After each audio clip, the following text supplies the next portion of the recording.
देखो, हम अब कौन सी रियासत पढ़ रहे हैं? मेवाड़। वैसी की वैसी एक रियासत और थी, उस रियासत का नाम था बूंदी। कौन सी रियासत थी? बूंदी। हाड़ा चौहानों की रियासत थी। चौहान वंश का शासन था, और चौहान वंश में भी कौन सी शाखा थी? हाड़ा चौहानों का शासन था। और इन हड़ाओं की जो राजकुमारियां शादी करके जो आगे जाती थी, वो कहलाती थी हाड़ी रानी। क्या कहलाती थी? हाड़ी रानी। तो लाखा जी अपने एक बार किसी हाड़ी रानी से शादी करके आए हुए थे, मतलब बूंदी की राजकुमारी से शादी करके आए हुए थे। शादी के 3-4 दिन बाद जब लाखा जी उस रानी के पास में बैठ करके खाना खा रहे थे, तो लाखा जी ने यूं ही पूछा कि तुम्हारा मन लग गया यहाँ पर? तो रानी ने कहा हाँ लग गया। तो लाखा जी ने कहा फिर भी मैं देखता हूँ तुम ऐसे उदास उदास सी रहती हो, तुम थोड़ा बाहर घूमने जाया करो, यूं किले के अंदर ही अंदर मत रहा करो, तुझे थोड़ा ठीक लगेगा। तो लाखा जी ने कहा कल तुम जो है वो चित्तौड़ देख कर गया ना, वैसे भी हमारा चित्तौड़ बहुत सुंदर है। तो रानी ने कहा नहीं जी देख लिया। लाखा जी ने कहा अच्छा चित्तौड़ देख लिया, घूम लिया? तो रानी ने कहा हाँ। तो लाखा जी ने कहा बताओ कैसा लगा तुम्हें हमारा चित्तौड़? तो रानी ने कहा अच्छा है अच्छा है। लाखा जी ने कहा अच्छा है बस? रानी ने कहा अच्छा है नहीं बहुत अच्छा है, पर बूंदी से अच्छा नहीं है। और महिलाओं को पीर से बहुत ज्यादा प्यार होता है। अगर महिला के गांव में एक आम का पेड़ होगा तो फिर वो यही कहेगी हमारे गांव में तो आम के पेड़ बहुत है। आपने तो मारवाड़ी में कहावत भी चल है कि पीर की तो चिड़कली चौकी लागे। तो जैसे इलाका जी खाना खा रहे थे, पर इस बार वाला उनका हाथ वही रह गया। और लाखा जी ने कहा ये वापस रिपीट करना, तुमने लास्ट लाइन। तो उसने कहा अच्छा है चित्तौड़ भी अच्छा है पर बूंदी से अच्छा नहीं है। लाखा जी ने कहा इसका मतलब तूने चित्तौड़ ढंग से नहीं देखा, सही से देख क्या, उधर से फ्रंट से देख, वो पद्मिनी के महल देख, गोरा बादल के महल देख, फिर बता। उस रानी ने कहा देख लिया जी, अच्छा है चित्तौड़, पर बूंदी से अच्छा नहीं है, बूंदी बूंदी है। और आप इस बार आना बूंदी, मैं घुमाती हूँ आपको और दिखाती हूँ कि आपका ससुराल क्या चीज है। लाखा जी ने कहा हो ही नहीं सकता कि चित्तौड़ बूंदी बूंदी चित्तौड़ से अच्छा है। अब रानी को लगा कि लाखा जी गुस्सा हो रहे हैं, तो रानी ने कहा नहीं नहीं अच्छा है चित्तौड़ भी अच्छा है। तो लाखा जी ने कहा सीरियस बता, चित्तौड़ अच्छा है कि बूंदी? तो रानी ने कहा बूंदी अच्छा है, चित्तौड़ से बूंदी अच्छा है। लाखा जी तनतनाते हुए बाहर आए, और बाहर आकर के अपने मंत्रियों को आदेश दिया कि सेना तैयार करो, हम बूंदी पर आक्रमण करेंगे। कहाँ पर आक्रमण करेंगे? बूंदी पर आक्रमण करेंगे। अब मंत्रियों ने कहा साहब क्या हुआ, बात तो बताओ।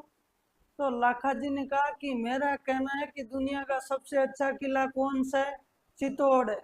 पर रानी का कहना यह है कि बूंदी जो है वो चित्तौड़ से अच्छा है, तो गिरा दिया जाए बूंदी को। पहली बात तो बूंदी चित्तौड़ से अच्छा है ही नहीं।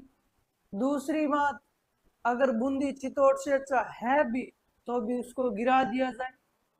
तो मंत्रियों ने समझा कि राजा जी 4 दिन पहले आपने वहां पर जाकर के तोरण मारा था, आज वहां पर जाकर के तलवारें मारोगे तो लोग क्या कहेंगे कि ठीक जवाई है यार, लड़ाइयां करता घूमता फिरता, अपने ससुराल पर ही आक्रमण कर दिया।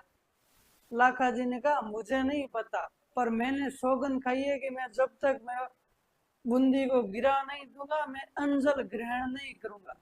अब मंत्रियों को अब मंत्री रानी के पास में गए और रानी को जाकर कहा कि क्या कह दिया तूने डाकी को, मान ही नहीं रहा ये बात। अब रानी लाखा जी के पास में आई और आकर के कहा कि अब मैं आपसे मजाक भी नहीं कर सकती क्या? लाखा जी ने कहा मैंने तुझसे सीरियसली 3 बार पूछा था कि चित्तौड़ अच्छा है कि बूंदी, तो तुमने क्या कहा था कि बूंदी अच्छा है। अब मैं बताता हूँ बूंदी कैसे अच्छा है, मैं बूंदी को गिरा दूंगा। अब मंत्रियों को लगा यार मामला सीरियस हो गया, तो उनमें से कोई एक शाणे मंत्री थे, वो आगे आए और वो आकर के लाखा जी को कहा कि देखो लाखा जी, हम एक काम करते हैं, हम चित्तौड़ के बाहर एक कमरे का निर्माण करवाते हैं और उस कमरे के ऊपर लिखाते हैं बूंदी का किला, यानी हम नकली बूंदी बनाते हैं। तो आप एक बार तो उस नकली बूंदी को गिरा लो, ताकि आपकी जो कसम खाई है वो पूरी हो जाए। और असली बूंदी का क्या है, आप 4 और 6 महीने बाद गिरा लेना, कभी जा करके गिरा देना। अब लाखा जी ने कहा आपको जो कुछ करना है जल्दी करो, भूख लग रही है मुझको जबरदस्त। अब चित्तौड़ के बाहर एक कमरे का निर्माण करवाया गया और उस कमरे के ऊपर क्या लिखवाया गया, बूंदी का किला, यानी नकली बूंदी बनाया गया। और अपने इधर से लाखा जी अपनी पूरी चतुरंगी सेना लेकर के रवाना हुए।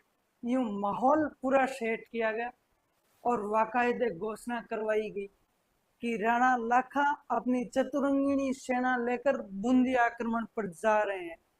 अगर किसी भी व्यक्ति ने बीच में आने की कोशिश की तो उसे नस्ते नाबूद कर दिया जाएगा। तो जैसे ही लाखा जी उधर पहुंचे तो मंत्रियों ने कहा वो रहा साहब कमरा, आप तो यहाँ से एक तीर मारो उतने में वो कमरा गिर जाएगा और आपकी कसम क्या हो जाएगी, पूरी हो जाएगी। तो राणा लाखा जैसे ही तीर चलाने लगे तो उधर सामने से एक सनसनाती हुई तीर राणा लाखा के पास में आकर के गिरा। लाखा जी ने कहा जाकर के देखो रे वहां पर क्या है। तो वहां पर सैनिक जाकर के देखा तो वो जो हाड़ी रानी थी उसका एक 15 साल का भाई उसके साथ में आया हुआ था और उस भाई का नाम था कुंभाहाड़ा। क्या नाम था, कुंभाहाड़ा। अपने आज भी रिवाज है, जब बहन की शादी होती है तो साथ में भाई वगैरह कोई जाता है, तो फिर उस टाइम भी इसका एक भाई साथ में आया हुआ था, उस भाई का क्या नाम था, कुंभाहाड़ा। अब तो फिर कुंभाहाड़ा को सैनिक पकड़ के राणा लाखासुर के पास में लेकर आए और कहा ये रहा आपका साला है, ये चला रहा है उधर से तीर।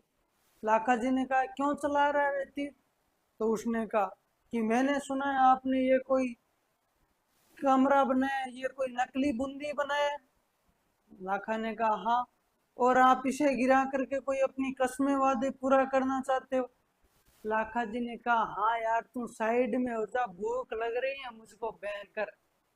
उसने कहा नहीं, बूंदी चाहे असली हो चाहे नकली हो, जब तक एक एक हाड़ा जिंदा है आप बूंदी को गिरा नहीं सकते। अगर आपको इस बूंदी को गिराना है तो उससे पहले मुझे क्या करना पड़ेगा, मारना पड़ेगा, वरना मैं ये कैसे बर्दाश्त करूं कि तुम यूं बूंदी को गिरा करके जश्न मनाओ। मुझसे तो ये आज देखा जाए ना कल। तो फिर फाइनली उस लड़के को मारना पड़ा। उसके बाद में वो नकली बूंदी गिराई गई और राणा लाखा ने अपनी कसम क्या की थी, पूरी की थी।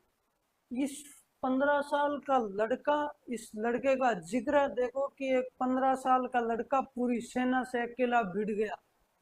इस लड़के की वीरता के ऊपर अपने राजस्थानी भाषा के अंदर क्या खूबसूरत सा दोहा लिखा है कि नकली गढ़ दीदो नहीं बिना घोर गमसान, सिर काटे सिर टूटिया मिने किम फिरे असली गढ़ परान।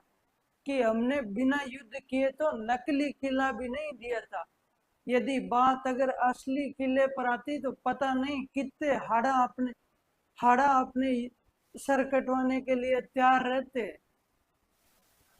तो अपने तो राजस्थान के अंदर ऐसे वीरता के खूब सारे दोहे भरे हुए। तो कुंभाहाड़ा जो है वो अपने क्या करता हुआ मारा गया था, नकली बूंदी की रक्षा करते हुए मारा गया था।